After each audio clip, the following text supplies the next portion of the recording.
About 4 years ago, I was dying, and I ran into a couple of raw fooders, and they told me about raw organic veganism and sprouting and eating sprouts and juicing and things like that. And from the time I read Dr. Gabriel Cousens' book, There is a Cure for Diabetes, I was off of all of my diabetic meds in 4 days. I weighed 430 pounds, and in a year and 3 months to a year and 6 months, I was down to 200. I was down to 200. I lost 230 pounds. I had diabetes, and that was gone.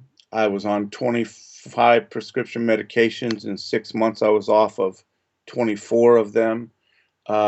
When my kidneys were leaking proteins into my blood system, and I was told by one doctor that I would end up on a kidney dialysis machine and that it was irreversible and that there was no turning back. And my kidneys, after 11 months, were no longer leaking proteins. And I've had blood tests on a regular basis, and they still aren't leaking protein after being involved in this for, well, minus 11 months, so a little, almost 3 years. Uh, there's still no leaking of proteins into my blood system. I had colon cancer that was gone in 6 months. I mean, it was just stage one, but still, I used no chemotherapy or radiation.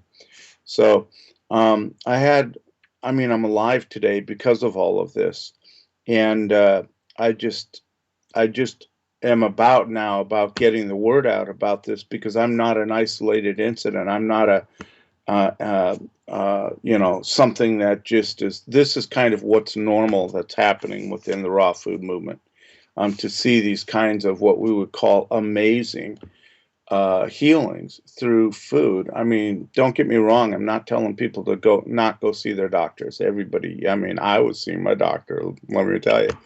But the reality is that by flooding our bodies with massive amounts of nutrition, by eating a 90% to 99% raw food diet rather than a dead food diet, um, everything's twisted around today.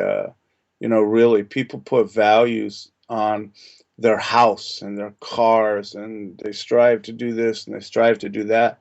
The value should be placed on our health so that we can live long and prosper, and we will have the houses and we will have the cars by doing that. But it's hard to explain that to people until you're in a situation where you're about to die, and then suddenly, thank God, a couple came into my truck named Dave and Yuta Whiting, and I taught them how to drive a big rig. And by the way, I was a truck driver for 11 years, and I did all this while I was trucking. I've been on numerous juice feasts.